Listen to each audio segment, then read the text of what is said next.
Good evening. Sita, can you hear me? Yes, Shubha, I can hear you.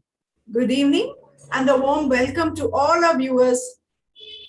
I'm Shubha Sanjayars, the chairperson, director of the Mysuru Literature Festival, 5th edition, and the second virtual one. In Mysore, as the Dasara celebrations get over, we begin with the new celebrations, that is Mysuru Literature Festival, which has become a flagship event in Mysore. Bibliophile's diary is going to be full for the next 3 weekends. And now that we are virtual, we have viewers from across the globe. On the first weekend, starting from today, we have with us Nawaaz Ahmed with his debut novel, Radiant Fugitives. The book has just been released in India and starting to do well. Congratulations, Nawaz, and all the best from us. Before turning to writing, Nawaaz Ahmed was a computer scientist researching search algorithms for Yahoo. He holds a MFA from University of Michigan, Ann Arbor, and is the winner of several Hopwood Awards. He is the recipient of several prestigious residencies and is also the Kundiman and Lambda Literary Fellow. Radiant Fugitives is his first novel and long listed for the Center for Fiction First Nobel Prize. He currently lives in Brooklyn, US of A. Thank you, Nawaz, for accepting our invitation and to be with us in Mysuru Literature Festival. He will be in conversation with our own Miss Sita Bhaskar. Sita, whose pride of our Mysuru book clubs, established in 2015, is a member whom we turn to for anything and everything. She is a go-to person. So, Sita. Thank you so much, Sita, for being such a pillar of strength for all of us. As an immigrant from India to United States of America, Sita Bhaskar straddles two cultures and drawn to the startling differences and surprising similarities between these two cultures. Sita is the author of two books, Flirting with Trouble, Shielding Her Modesty. Her short story, Swayamvaram, which appeared in Crab Orchard Review, was listed among their 100 other distinguished stories of 2007 and in Best American Short Stories for 2008. Warm welcome to you, Sita. I extend a warm welcome to all the trustees, viewers from all over the world, Namma Mysoreans, and our ever-supporting book club members who stand together to make every event super successful one. Please like and subscribe to our channel. Enjoy the evening. Now I leave the screen to you both. Over to you, Sita. Thank you, Shubha. You missed saying that I'm also the troublemaker. So anyway, welcome, Nawaz, my friend. It's so good to see you after so many years. I think it's been about 12 years. And now I hear that 10 of those years you spent working on this novel. So let me just take a couple of minutes to give our audience an idea about the book because it's just been released in India. And I don't know how many have had the opportunity to pick it up and read it. So this is to our audience. On a very simple level, the story timeline is just 1 week. Radiant Fugitives is about two sisters, Seema and Tara, who've been estranged from the time Seema leaves for Oxford. They meet again in California, where the dying mother, Nafisa, has come to help Seema with her pregnancy. And then on a not so simple level, you have to add the fact that Seema is an activist, she's queer, and she's pregnant with a child of her ex-husband, who is Black. And then add the fact that Tara, the other sister, is an OBGYN who lives in Texas and has made the choice to be a rigidly practicing Muslim, and she disapproves of her sister's choices. And finally, on a complex level, we have the mother Nafisa, who's caught between three people, Seema, Tara, and their father, her own husband, who has cut off all contact with Seema for the choices he doesn't approve of. Nafisa agonizes that both her daughters are living deliberately difficult lives when it doesn't have to be so. Her statement in the book sums it up. Living in America is like living in an in-law's house. That one really spoke to me. One cannot survive by segregating oneself, by giving others reason to treat one as an outsider. And this is what the mother Nafisa thinks. So then what's the problem here? I mean, why do we have a book, you might ask? Because this is like a typical Bollywood tearjerker, mother, two kids, two daughters, and an estranged father. No, not when it is in the hands of a skilled writer like Nawaaz Ahmed. In his incredible narrative voice, Radiant Fugitives becomes the great American novel. And Nawaz, I'm not going to say the great Asian American novel. I think it's a great American novel. So we're honored to have Nawaz here with us, who will start by reading two short passages from the book. You can take it over, Nawaz. Thank you, Sita. This is such a pleasure to be here. And thank you, Shubha and Mysuru Literature Festival for having me. This has been a long journey. As as Sita has said, it's been a journey of 12 years, or 10 of which I have spent writing this book. The last time I met Sita was, I think, in my apartment in San Francisco. We were part of a writing group, the Golden Gate Daisies. And we were just, Sita already had a first book then, I think, the short stories, yes? And I was just starting my journey into my writing career. The writing group was a way of dabbling my feet. I had been like, in the 4 or 5 years that we were in the writing group, I had just been like putting a toe into the water, writing these short things. And then at some point I decided that I am going to go and get an MFA, because I felt like with my background in computer science, I needed real permission to write. Though I know that others did not need it, I felt somehow that I needed to spend some time just allowing myself to write. And so I went for a couple of years to do my MFA in Ann Arbor, Michigan. And that's when I started this novel. Oh, that's not actually true. The actual seed of the novel came in San Francisco, even before I left. I woke up one morning with this very beautiful sentence. At least I thought it was beautiful. And the scene of the three women that we talked about, the two sisters and Nafisa, the two sisters and their mother. And they were sitting together, sipping tea, but there was a tension between them even then. In that scene that I woke up with, I knew there was something incredibly tense about it. And I woke up, I wrote down that first sentence, I wrote down that scene, and I thought this might become a short novella or something like maybe 40 pages, 60 pages. That's what I thought then, because I was like, no way could I ever write a novel. This was before I went and got an MFA. So during my MFA, everybody was talking about books, how to write a full-length book. And I thought maybe I could take the story and maybe it would be a novel. And that's when I started thinking about this scene that I had written down as a novel. And that started this journey that has lasted a good 10 years to come to this point. And so I'm happy to be finally here, to be able to share this with the world.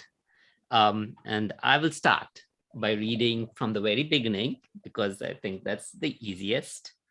And also, I think It's something I'm sure Sita wants to talk about as well. Okay, Radiant Fugitives. I'm reading from the prelude, and the sections are numbered, so I'm just going to read out the numbers as well. 1. My life outside my mother's womb has just begun. But what a beginning.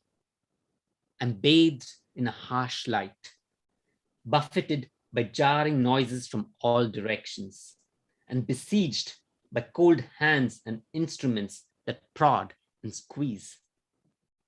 Doctors and nurses circle me.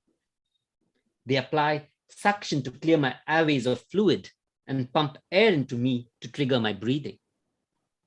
But my lungs have so far refused to cooperate. Consider this. I've spent 9 months cradled in my mother's body. During that time, I was mostly asleep, suspended in a warm amniotic sea, my head and body and limbs secure. I was soothed by the regularity of my mother's heartbeats. My world was small and safe and familiar, interrupted only occasionally by lights and sounds from the outside. And even those arrived muted by my mother's flesh and bone, the light tinted by her blood. I knew my mother's voice and little else. Yet, I'm now expected to welcome a world I know little about, wrenched from my mother's embrace. A mother who is already dead. Her heart no longer pumps what little blood remains in her body, lying splayed on the operating table. Beside her, a doctor is furiously trying to revive her, his hands massaging her heart via the 6-inch incision in her abdomen through which I was lifted out just a minute ago. The doctor compresses her heart's chambers to coax them into action again, all the while issuing commands that others rush to carry out. They're working hard, these men and women, as if they believe and fear they still hold my mother's life in their hands. As for my attendants, they're anxiously awaiting a sign from me, particularly a lusty cry that will indicate my lungs have inflated and that I've accepted my admittance into this world. 2. Is this to be the extent of my experience of my mother? These few moments in the operating room when I still feel linked to her, the umbilical cord only just severed, the oxygen that flowed through her body still flowing through me. Taking a breath and crossing the threshold of this world will sever my remaining connection to her and consign her to the shadowy regions of my subconscious. I would like to think I have more choice. I could hold my breath and be granted a longer respite. A few moments more to grieve what I've lost, to appraise what I'm about to enter. For what world handicaps a child at the same time it receives him? My mother's name is Seema, which means face, something of her I will never see, of frontier, something I must leave behind. How twisted it is. To be able to properly mourn her, I must not cry. For with the very breath I take to cry, I will leave her behind. All that I will carry of her is what she has left imprinted deep within me. And the name she's given me, Ishraq, sunrise, radiance. I will stop there. Thank you, Nawaz. You know, that part and the part at the end is pretty gut-wrenching, actually. So now, of all the points of view to write from, you selected the most difficult, the perspective of a newborn baby narrating the events that led to its birth. And you join a very small group of esteemed writers here. One is Ian McEwan in his book Nutshell, where he narrates from the point of view of the fetus that hears about a plot to murder. And then there's, of course, Jeffrey Eugenides, where in Middlesex, that's the name of the book. And he takes it even one step further, He starts even before he's been conceived or she's been conceived. So he starts with, meanwhile, in the green room to the world, I waited, and the narrator wasn't even conceived. The skill with which you handled this complex point of view, I just blew me away. And what made you decide to say the story from this point of view? And how hard was it to achieve? Thank you for saying those things about this. When I started the novel with this point of view, it was terrifying because I thought it was a very risky thing to do. But here's the thing that happened. I already told you about that scene that I had come up with. And before it became this novel, it didn't have that narrator. I had that opening line, which I fell in love with and which is still there in the book, but I did not know who was speaking that line. It did not belong to these three women. It was neither the grandmother Nafisa, it wasn't Nafisa or her two daughters, Seema or Tahara. And so there was this line that spoke about death and birth, and it's there at the very end of the book now. And I thought it was beautiful and poetic and prophetic in a way, like this large voice, somebody making these huge pronouncements. And I was like, who is capable of this? Who is capable of making these big pronouncements? And of course, then you begin to think of omniscience and God-like authority, someone who has that. But I realized that while I was trying to take the scene and make it into a novel, that it just wasn't flowing. Somebody like a God who could make these big pronouncements, but also talk about these three characters, was beginning to judge them, because you are this huge figure and then you are like judging these characters. And I found that when I started judging the actions or the choices that Tahara and Seema and Nafisa make, I could not write the book. The book just would not move forward.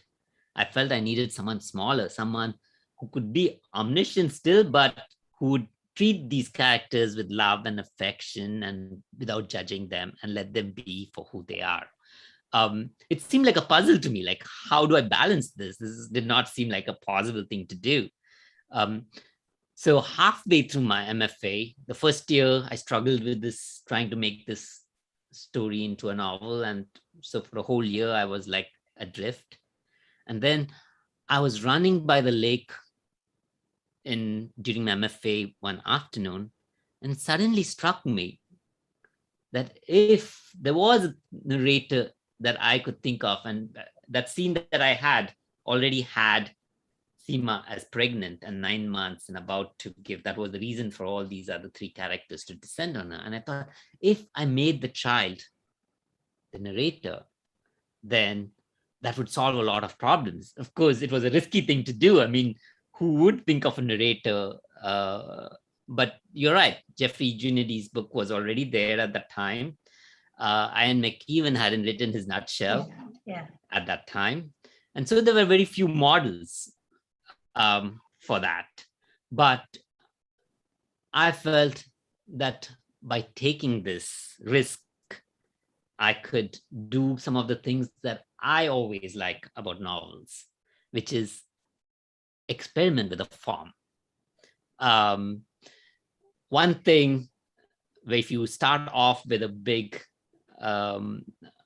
request of the readers, believe me, trust me, that this baby can speak, and that this baby is narrating, then you can ask the narrator, the readers to trust you on the other things. And I knew that I also wanted to bring in poetry. I wanted to bring in the Quran. I wanted to bring in politics. I knew that I wanted to bring in all these things into the book. And I felt like by allowing this character this baby to narrate, I could start experimenting with a form, with what can be in a book. How do you include the Quran and the poetry and Wordsworth and politics? How can you have something that allows all these things in? So I think that was also one of my motivations, just to give myself the freedom to experiment with what a novel could be. The journey was long though, because with great freedom, as they say, you also have to figure out how to tame it. And so my first drafts were like, they did everything. They like, here, let me introduce this, and let me introduce snippets of the Quran and snippets of poetry and speeches of Obama, and let me do all of it. And then over the years, I slowly had to find out how to incorporate those things into the narrator's voice. And I also, I think, set myself another journey, which is I wanted the baby to grow into that voice of that first sentence that had gripped me. And so I set the way I looked at it was these other things, this poetry, the Quran, Obama speeches, and all that would get infused into the baby's voice. And over the course of the novel, he will grow into someone who can talk about birth and death in profound ways. And that was a challenge. And I think it explains why it took me 9 years. It wasn't till almost the 9th year that some of the things fell into place of how the voice works. Yeah. And you pulled it off, I think you pulled it off. It seems effortless to a person who's reading, but to a person who writes, I can only imagine, when I look at that, especially, the one when he's talking to the grandmother, that just, tugs at your heartstrings. And then he uses you, with the grandmother, that you really pulled it off, So, thank you. Yeah, go on. I was just going to say about the you thing. As I said, it was freedom, and it just seemed right at that moment when I wrote the first draft to address the grandmother as the you. And it took, as I said, another thing that took me several drafts is to understand why. Why is it important that the baby is talking to his grandmother? And exactly, and then to find out how to build that into the story and what it means to cross this divide.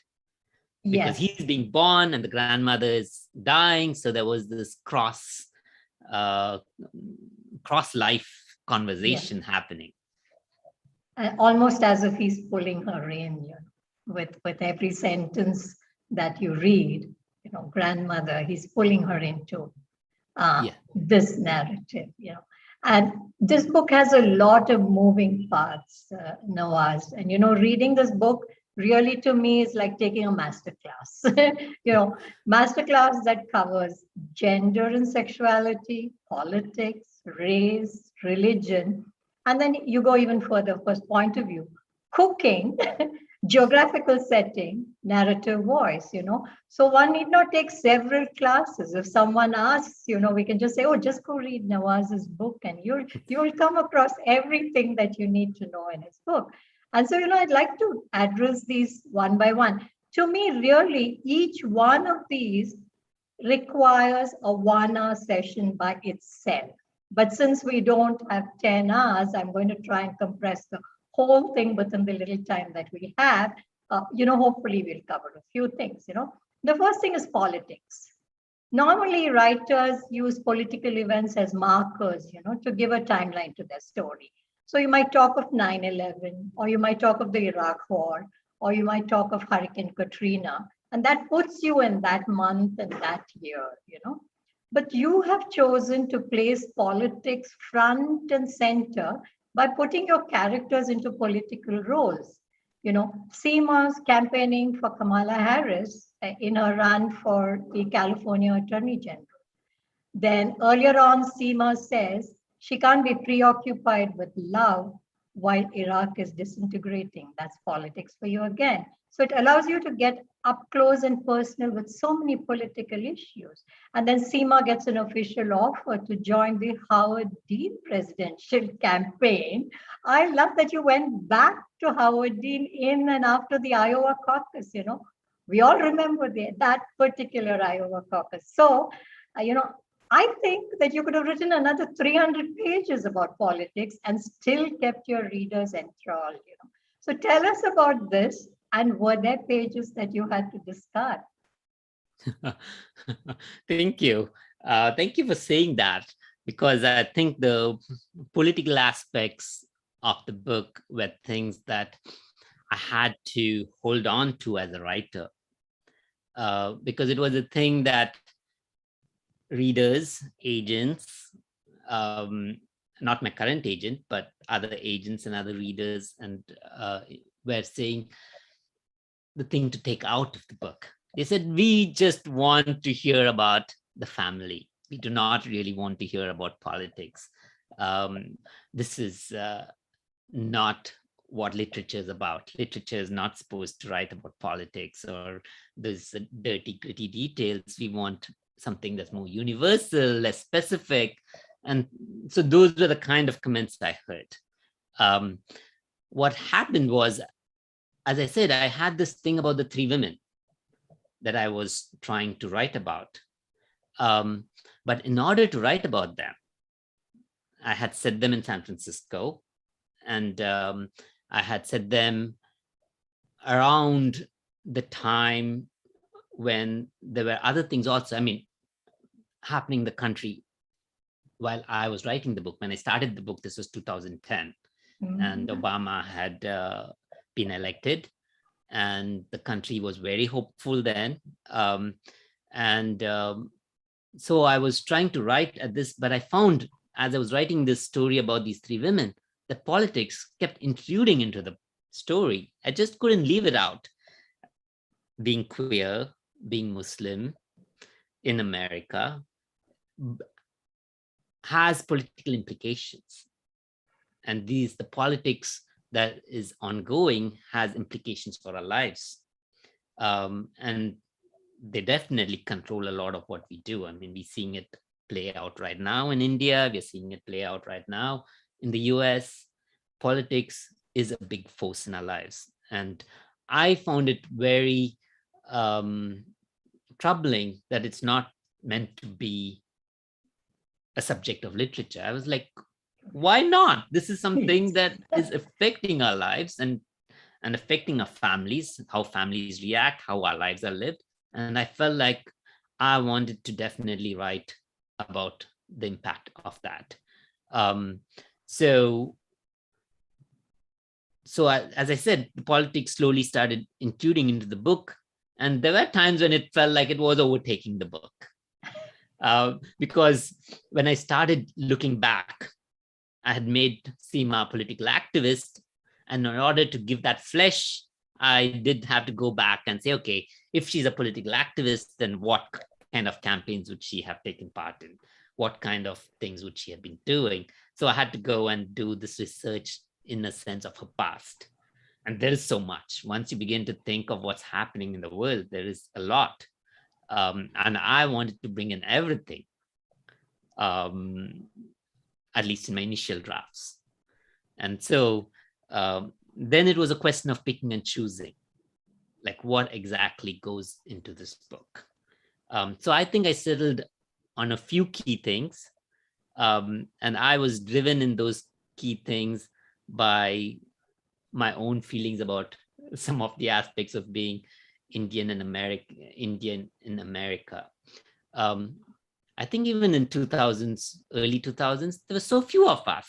There were so few Indian Americans on the public stage, like the campaigns. And Kamala Harris was just beginning to come out around then. I think I remember even in 2008, I was in a party in San Francisco, And there were a few activists and others who were working on her campaign at that party, and they were talking up Kamala Harris, and they were like, there was so much energy in the room, like, oh my God, there's this Indian American who is running for the district attorney at that time. This was 2008, around the same time as Obama was running for president. Yes. And so I think there was that energy of that was everywhere. And I felt like I wanted to portray that, but to fictionalize it, then I had to make Seema herself appear on the public stage.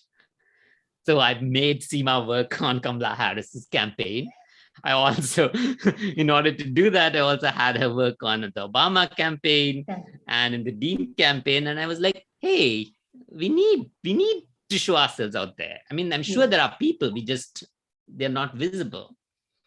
And True. so I was like, even if not possible, I'm going to put Seema in such a place that Howard Dean himself asks her to work on his campaign.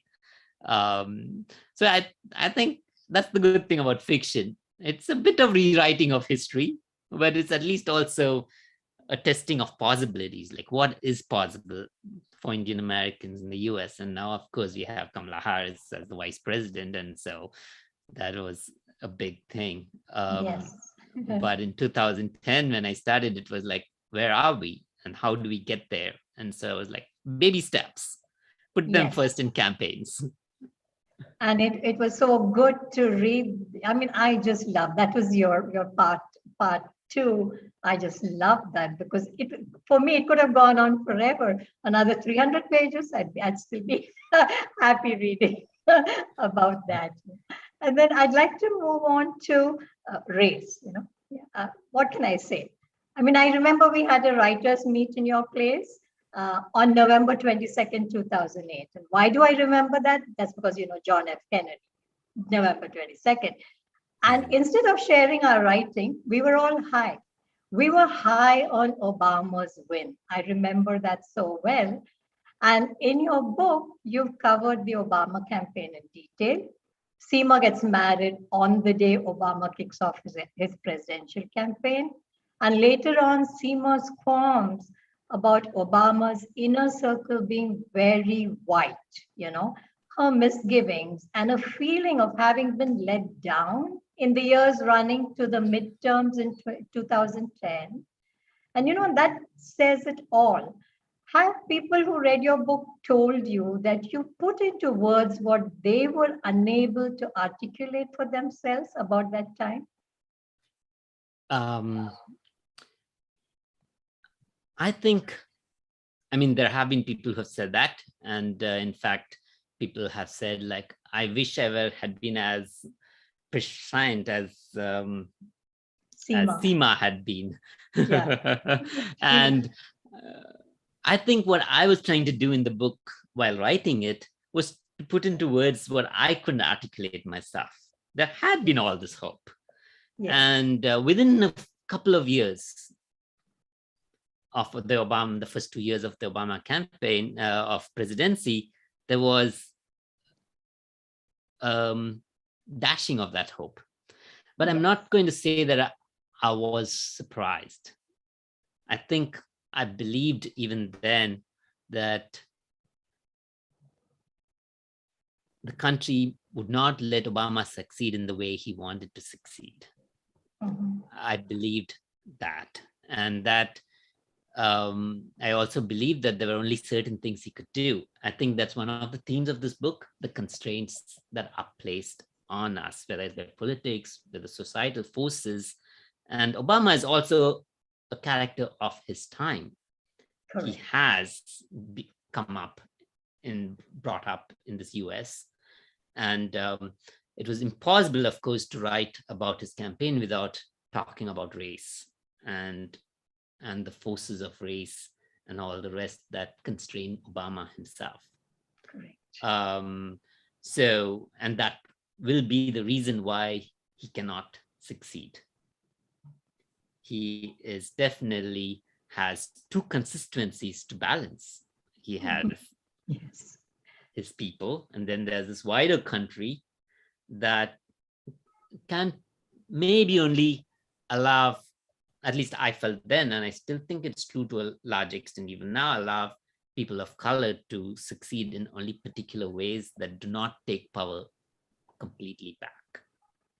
That Correct. power is given, but not completely. You're given it under certain conditions. And I think this notion of these conditions is a theme that plays through the book. How much is love given? Even love within family is given conditionally. Conditional. And the power that was given to Obama as a president was given conditionally, that he not upset the apple cart. And I think Obama tried hard not to. He took that very seriously. And Seema, on the other hand, decides when his father says, don't be queer, she walks out. Correct. And Yeah. Obama cannot do that. I think he is part of that thing, and he tried hard not to upset that apple cart. And I could see, I think, writing that book, that he would not be like the Black Panther father of Bill, Of Seema's Bill. husband. He would not be that person who says, I want radical transformation.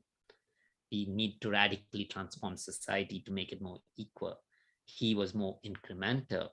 Like, let's do these small things, and hopefully we'll be able to squeeze through what we want. And maybe for some future generation, maybe they will be better off. And I'm not saying that that's wrong or that radical transformation is the only solution. I think as writer, it's not, I do not want to call this or that. As a writer, I was more interested in trying to place these on the same stage as the kind of decisions we make in our lives. Like, how do these decisions play out in our own lives?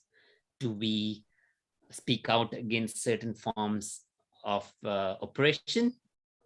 Or do we accept that certain things are going to be the same way?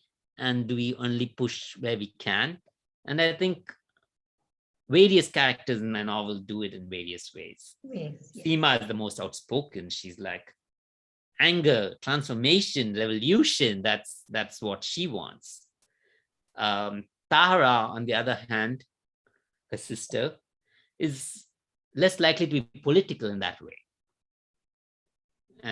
But the politics, of course, intrudes in her life too when her mosque gets desecrated. And then there's a question of how do we react to these things? And I think for me, it was very important looking at Obama and race is like, how do we tackle these big things when there are so many conflicting forces that are oppressing? I mean, so many conflicting forces that can constrain us. Yes, yes. And I think the parallels you draw in the book between this does come out very clearly. I think I was probably more naive than you were. And so, yes, I thought that he'd be able to do everything he wanted to. I'm just going to move on to gender and sexuality. And I noticed that you said to Publishers Weekly that I have to take part in the struggle for visibility. And I think you allowed Seema to take part and show that struggle for sexuality, you know, her estrangement with her father when she comes out as a lesbian. You know, he says, I'd rather have no daughter than one who makes me hang my head in shame. And she says, I can't lead a life of falsehood just to save your face.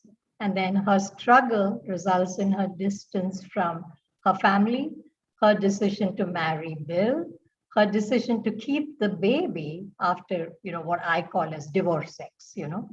I also like how you brought in San Francisco Pride Parade, her friend Fayaz, and all the other cast of characters, including the first lesbian couple to be married, Del Martin and Phyllis Leon, after having been together for 50 years.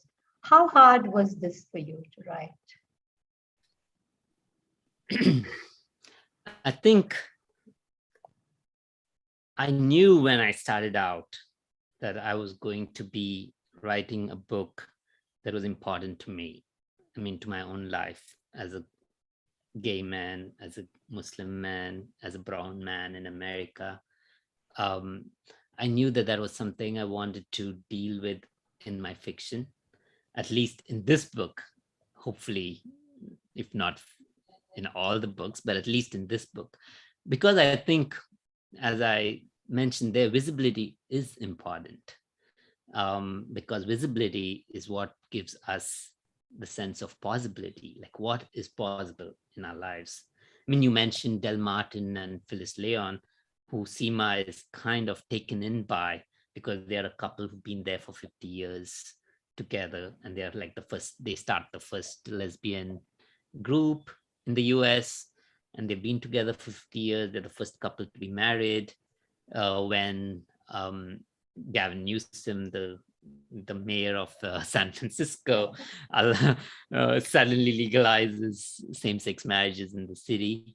And I think what I was trying to write to at that point is how it is visibility that will cut the shame.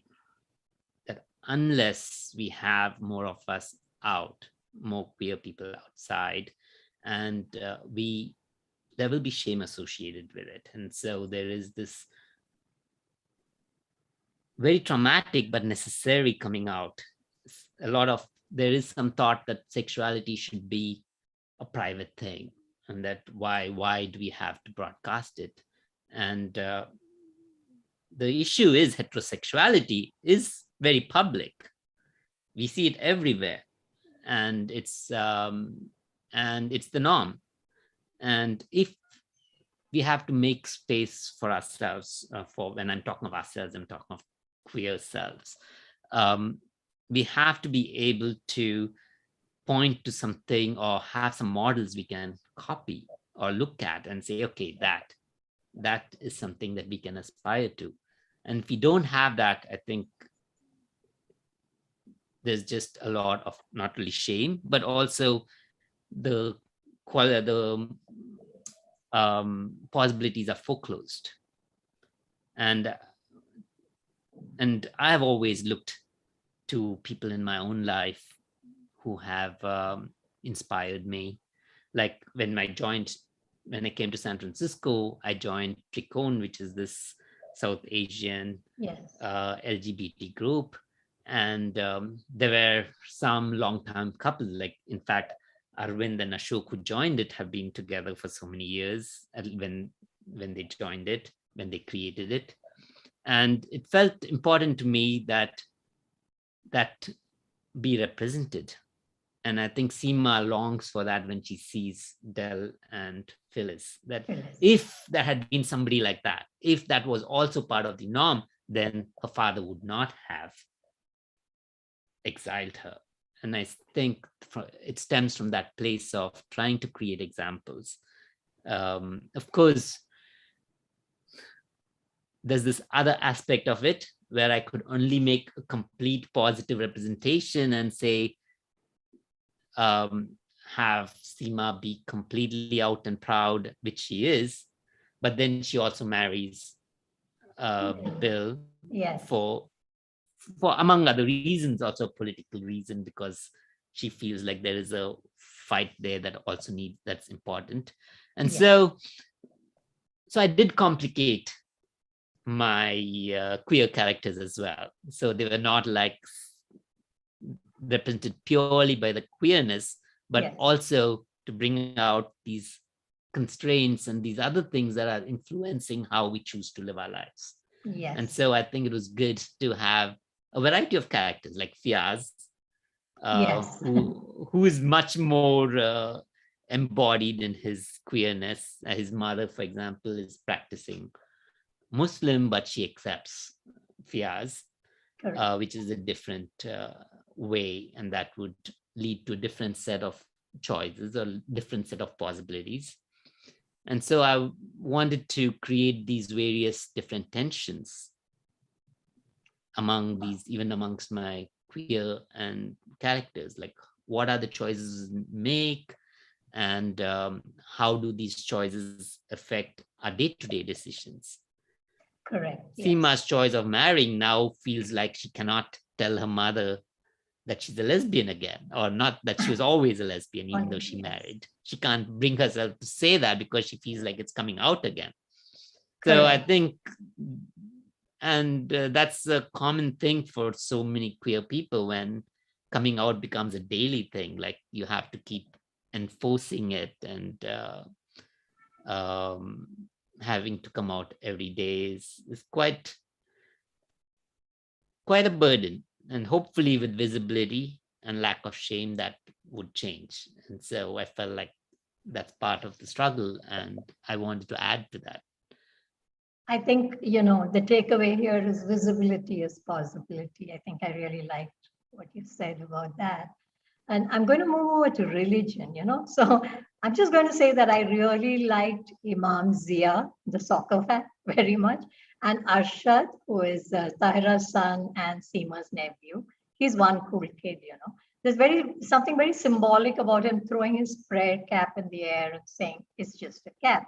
And I like what Kazim Ali said in your talk with him, that Irshad needs a whole book to himself. I'm really interested in seeing how that kid will grow up. But anyway, in my opinion, a book like yours that has Keats, that has Wordsworth and the Quran occupying the same spaces seamlessly and weaving in and out of the narrative, that's definitely transcended a level that we all hope to achieve in our writing. So I'll let you talk to this mix of Keats and Wordsworth in the Quran. Thank you. That scene with the Usher throwing the cap, I think, is also one of my favorite scenes in the book. And I like how you bring that out. I think what you said, like how it is key. I mean, is the cap important? Is it a symbol? Is it important or not? And it's followed up by his sister saying, but what will your mother say if you lose the cap? And we know Tahara is much more rigid about it. She wouldn't say about the cap in the sense of it will be you lost a cap, but there's something more going on in that when religion becomes something that's not personal anymore, but also depends on what will some other people think. How will society think about how I'm practicing my religion? How will the Muslim community or even the religious community and think about these things? And I was hoping to write, when I was talking about Islam, I was really thinking in symbolic terms. I mean, the book is about Islam, of course, but it's also about religion in a more abstract sense, not just Islam, but Christianity or any form of religion that says these are the things you live by. These are the precepts you live by, and it is enforced in certain ways, whether it's by society or whether it's by personal rules or whether it's by the religious communities themselves. And I wanted to balance that off, I think, with another view, which is, of course, the other view of living for the moment, which is where Keats and Wordsworth come in from. Yeah, like that was the romantic view of life. But of course, Keats and Wordsworth also borrowed really from things like Buddhism. And I mean, they were like living in the moment and finding the holy in the moment, which is what a lot of romanticism about was so many of the other religions have that as well. So I was thinking of these two aspects where you live for the future, like live for some future benefit, or live for the current moment. And that is how I tried to reason to myself where Keats and Wordsworth and the Quran come in. It's these two kind of versions of life And there's a continuum between them. I mean, Quran, for example, is also a lot about living in the moment. Like it does prescribe about how moment, how the day-to-day living is also quite prescribed in various religions as well. So when I started writing the book with Keats and the Wordsworth, what also became clear to me is that Keats and Wordsworth themselves are brought to India from, I mean, we have our colonial history, and then that was not something that I could avoid in the book. Once I had introduced Keats and Wordsworth, I'm like, okay, now what am I saying about a colonial history? And I think I had to also deal with that. So we have like Naimullah, the grandfather, very taken in by the British poets. And he has Nafisa, his wife, give up her love for Urdu ghazals because he feels like British poetry is better than Urdu poetry, which is, so in a sense, then I think what I was trying to do is to have this kind of conversation between these various pieces, the Quran, the Wordsworth and Keats, the Urdu ghazals, and even Mughal-e-Azam with that, with that as a representation of the kind of song and dance spectacle that we take as Indians. We take a lot of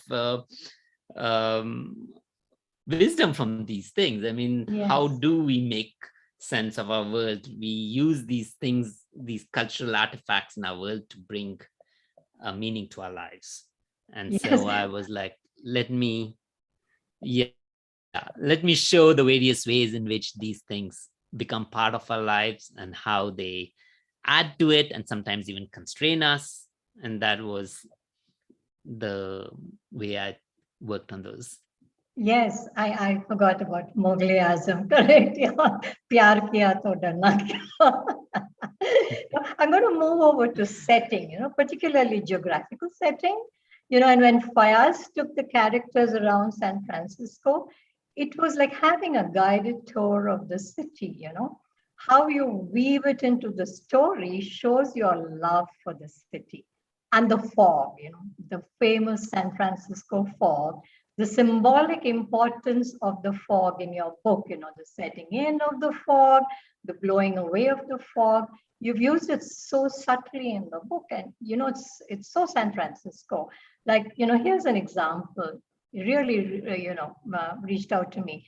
We can never comprehend the full extent of the world and the life that surrounds us, even with the most powerful telescopes and microscopes that science can invent. The best we can hope for is that someone lifts from our eyes, at least for a moment, the fog of familiarity that obscures from us the wonder of our being. So tell us about the city and your relationship with the city, because there's a love story right there, I think, your relationship with the city. Thank you. First, for talking about the setting. I could not write about San Francisco, I think, until I left it. Yes. Yes. And I began writing about it, in fact, after I left it to go to do my MFA. And that's when I started writing about San Francisco. And then I think there's this immediate sense of trying to capture something that you had all the time and you lived there, but you did not see. Yes. The fog that you're talking about. I mean, of course, I remember the fog and even living there, and it's something. But then when you're there, you're like, oh, there's the fog again. It's so dark and gloomy, but it can be beautiful too.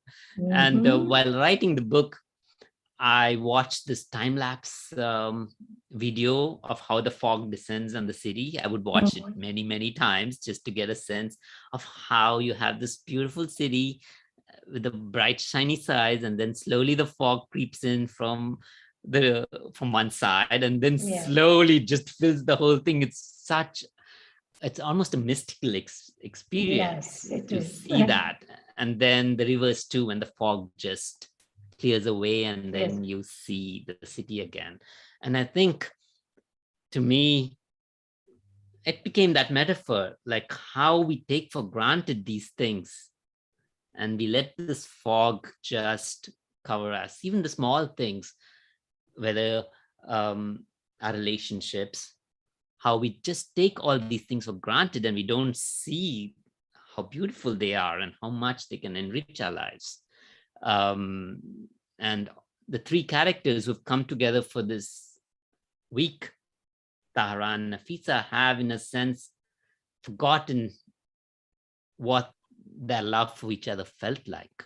It's been many years they have been together, and they are slowly discovering again what it means to live together, what it means to have that kind of connection that they had lost. And I think that was important to counter all these other forces that impose on us, just to be in the moment, to love each other, to hold each other, to cherish each other's presence. So yeah. And I think that comes across in the cooking session that they had, right? There's so much tension going on, and the sisters are literally, they're so prickly with each other. But that cooking, and I want to come to the cooking part of your book. I've just been reading. So, I know that you make the best masala chai I've had your masala chai, right? And the scenes set around the act of cooking or the anticipation of preparing a meal for friends. While reading, I had to lift the book to my nose and sniff. The aroma that you invoked was so vivid. And then the grand finale in the book where you say, by unhurried stages, the distinct aroma of biryani assembles itself as though being coaxed out like a shy child. Everything that you've written about cooking. So tell us about your interest in cooking. I think there is something there. Because, like I said, I've had your chai. So the kitchen was one of my favorite places growing up. I had to be shooed away from the kitchen. I was that kid who had to be like, kind of also had to do with gender. It was like, boys should not be in the kitchen. Boys. Oh my God. Okay. Go away. Go play outside. And I would spend my time in the kitchen watching a cook or my mother, my cousins, my aunts prepare food. And I soon became like the official taster. Like if something is right, they would ask me, does this have too much salt? Does it need more chili? And I would be I was like 9, 10, 11, 12, and I would be answering that, the salt is okay. Yeah, maybe a little more chili. And I learned cooking from watching and from my aunts and relatives who did that. And so I think cooking for me is this way of passing things from one generation to another, this kind of connection that can't be found any other way. I mean, which other thing I'm thinking of, what else would you pass so easily from one generation to the next? And cooking is that thing. And I think that's becomes the way certain traditions and cultures, I mean, there's of course rituals of religion themselves, but cooking is much more personal, and the taste that one conveys through their cooking is something that you can't follow a recipe and get. It's something you have to have tasted to know those small tricks. And I think I try to put that in the book, the small tricks that you need to do in order to achieve the same taste as your mother's cooking. It's like, when do you put the oil? How much oil? And all the small things. So I think I tried to use that as this metaphor of the things that these people, not just metaphor, but these scenes to show these people coming together, to rediscovering those kind of connections that were Yes. there once. Yeah. And, when Seema comes in, and when I read that sentence, she says, oh, you're going to smell up the whole place. But then you find she actually says it in a very happy way. Yes. And I think there is something about walking into a place and trying to guess what's been cooked. I just love that. So the entire ritual that the mothers and daughters were going through was very nice. And I'm glad you said that you were always hanging around in the kitchen as a kid. So, Yeah. I want to come to the structure of the book. I know we've covered everything. Like I said, each one of these needs an hour by itself. But, was there anything, you must have made a decision between short sections versus chapters, because everything was in a short section and moved forward quite fast. Was that a conscious decision for you to make? I think it happened very organically. Okay. Because the very first sections I wrote from the child's point of view were 2 short sections. Yeah. And then what they allowed me to do was you could switch point of views. You can go from the mother to the sister, to one sister to the next. And that I felt was important to me, because I wanted the reader to see how they were all viewing the same things differently. Because that the difference is what was captivating to me, and what I think is essential to the book, that we could all see the same thing, whether it's cooking or whether it's this just this take the cooking itself. Like, I react to the food in one way, the other person sees certain other memories that it brings to them, and they react in a different way. So I wanted these 3 different various kinds of interactions to coexist. And I think the short sections allowed that, so that you could very quickly move from one point of view, from the mother to the other sister, and then somewhere else. So then you have various people reacting to this world. In fact, in a sense, like how the world is. Yes, and it really moved the narrative along very well, And then the book is set in 2010, but you have part 2 where the years 2003 to 2008 are sandwiched in between part 1 and part 3, weaving the politics of those years into Seema's life. Was there a temptation for you to keep going until the 2016 elections and all the craziness that came after 2016? Because when part 2 got over, for me, it was like a shock, because I just wanted to read all the way down to what does Nawaz have to say about January 6th, 2021, and, all the hearings that are going on right now. So did you have a temptation to keep going ahead? Even if I had the temptation or not, the narrative of the story would have prevented me, because it was set in those 5 days in 2010. And so you could not really go beyond that.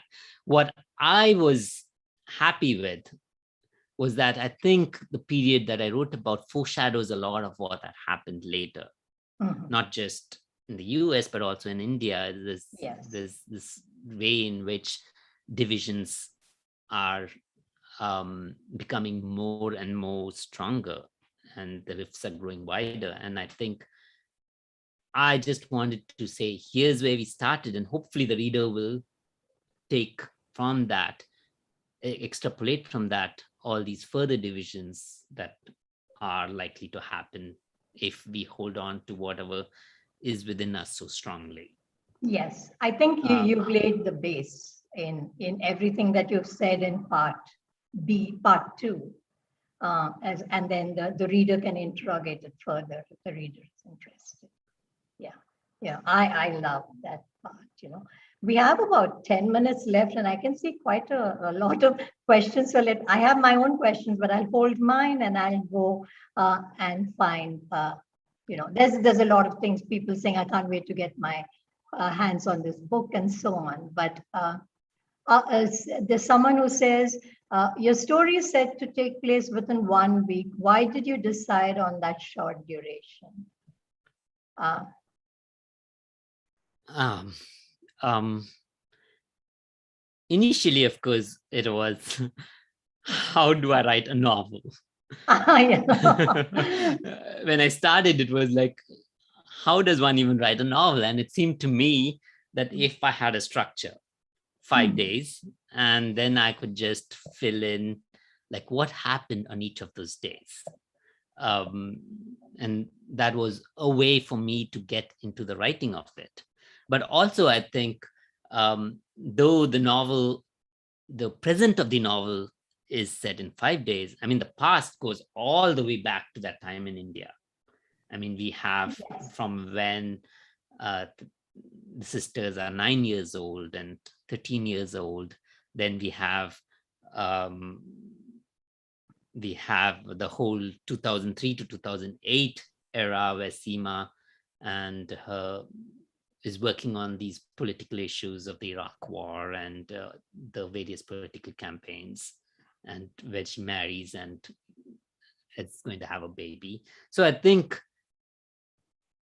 it gave me a structure. The 5 days gave me a structure, but within the structure, I had the flexibility to go as far back as I wanted. So I think I did more or less manage to encompass lifetimes within those 5 days. Okay, and then there's one more question. Hasn't Nawaz chosen the easier route of making the theme of his first novel autobiographical? I just want to address this a little bit because I was just reading, I think, Somebody's Daughters or Anybody's Daughters by Ashley Ford, and there they talk about the lived experiences. So maybe that's what it means. So hasn't Nawaz chosen the easier route of making the theme of the first novel autobiographical? Do you think it's autobiographical? I don't know. I mean, none of the events or none of the characters in the book are autobiographical. Yeah, because I was never a political activist like Seema. I'm not a lesbian. I've never given birth. And so there were stretches for me already. Like it was already a big stretch for me to say, how do I write about these characters in as authentically as I can? I did want to write about things that were important to me. As I said, religion and the intersection between religion and sexuality and politics were important to me and are still important to me because I saw them playing out in the world. And I did not see them as material already out there. These are not things that were already out there. So I feel like I wrote the book I wanted to, and I could, and I had to write. Right. Maybe the next book would have other themes, but this book I felt needed to be written because I didn't find other things of that sort. There is another, living in the US is like living with your in-laws. You're quoted to have said that. Can you please elaborate on this? I think basically it's there in the book. I just read a little sentence, but there's more in the book on that, right? Living in the US is like living with your in-laws. Nafisa says that. Yes. And of course, that is also a very thing that only an Indian would say. Because the US, you don't live with your in-laws in the US, you live with your in-laws in India. So there is this whole thing of trying to fit into another family and learning their ways. That is a very Indian way of seeing the world. And Nafisa does say that. And she brings that to the US too. And it is true. It's a culture that's different and you have to decide how to deal with it. How much of it to accept, how much to not, and how do you maintain your own identities in it. And I think the book is an exploration of that sentence in a way, how these various characters deal with that. Yes, I found Nafisa's observations very astute and very interesting, especially, the very gentle way in which a mother cautions her offspring. In one place, she kind of, cautions Tahira, even though Tahira gets angry with her, she's kind of telling her, I think you're taking this to the extreme, that kind of stuff.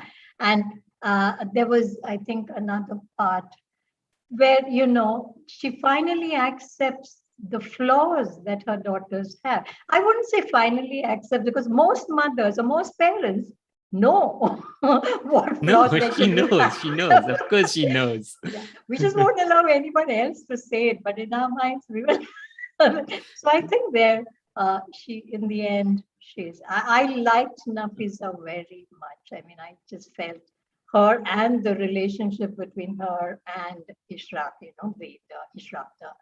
I think the question, yeah, the question for Nafisa is, will she accept her own flaws? I mean, she sees her others' flaws very well. Yes. And that's the question for Nafisa, is how does she, and how can she forgive herself for not exactly flaws, but for the choices she made? She made and Which, decided to just listen to what her husband said and yes, not.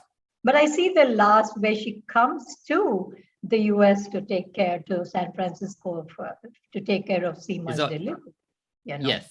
as some kind of.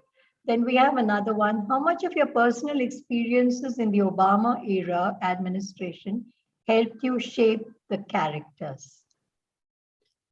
I mean, the Obama era was tied up for me with the writing of this book. Yes. I wrote the book through the 8 years through the first 6 years at least of the administration, and then the remaining 4 years during the Trump administration. So they did, because as I was saying, I was grappling with how are these, what kind of changes can we make in our lives, and what are the forces that constrain? And it was clear to see it all playing out, like during the administration, like politically, you could see that he was being more and more constrained as the years went by. First lose the House, then lose the Senate.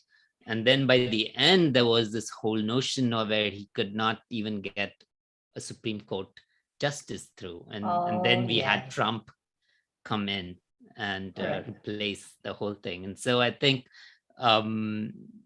that aspect of how constrained our lives are, we want to be good, we want to make changes, and yet, and my characters go through that again and again and again. Like, we want to be good, we want to love, we want to be kind to each other, and yet we let these various things make us do other things. And so I think that was something that I was very aware of while I wrote the book. We are almost out of time, so I'm going to sneak in a couple of my questions. As with every good book, the readers have to wait impatiently for the next book. How long are you going to keep us waiting? Another 10 years? Oh, please. I want to write something shorter next. Okay. Hopefully. That's my plan for now. Okay. And it's not going to be a sequel, so we can't hope to meet Ashraf or anyone in your next book? I think I want to do something completely different. Okay. Yeah. All right. So it's going to be totally different. It might be about search algorithms. Who knows? Right. Could be. No. Could be. I'm thinking about technology, yes. Yeah, technology. But you think the next book will be something about technology? I'm thinking about it. I don't want to talk too much about it, but yes. I hear you. And then I just have one more. We're already out of time. So one last question. This is a very silly question that everyone seems to ask these days. And if I don't ask it, someone else will say, why didn't you ask this question? In the movie version of your book, I don't think it can be a movie. It has to be a serial. We have to have about 4 or 5 episodes. But anyway, who do you think should play Seema? It's been such a long journey. I think initially, if I'd pictured anyone, it would have been Tabu when I started writing the book. Oh, okay. Just such a strong character, such presence, and also to shade it. I remember her in where she played the, was it not Hamlet's mother in that remake of Hamlet.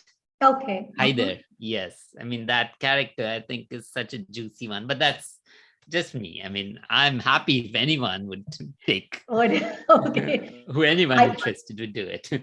I still think a movie is not enough, but anyway, on this wonderful note, Nawaz, it's been wonderful talking to you and so nice to meet you after so many years.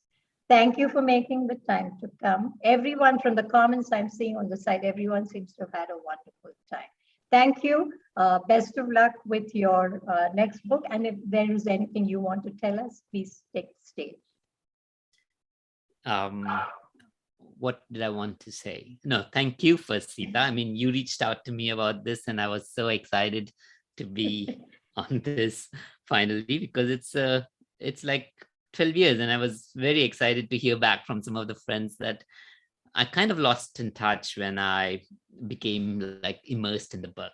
And so this coming out is a sense of putting your head out again to see what is the world like. And the world is a beautiful place. And I'm so happy to be here. And thank you to Mysuru Literature Festival for having me. I was there 2 years ago, just before the pandemic. And I hope that that's something that will happen again soon. Yeah, you should come and visit. We'll stay in touch, Nawaz.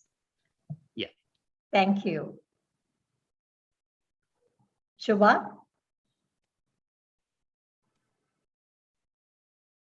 Ha. I don't know where she is, but thank you so okay, there you go. Okay. Nawaz, that was a wonderful, wonderful insight into your book. And, on our YouTube channel, I can see hundreds of people saying that, they want to buy the book and their next book is that, and they've already fallen in love with the whole book and things like that. So best wishes to you. And when you come in December, do contact Sita and me. We will see if we can have you in person with a small group of ours and, we can meet up if things work out. Okay. All the best. And thank you all. And thank you for all our viewers. Thank you. It's over to the tech team now. Thank you, Sita. You've been wonderful. Thank you. Good night.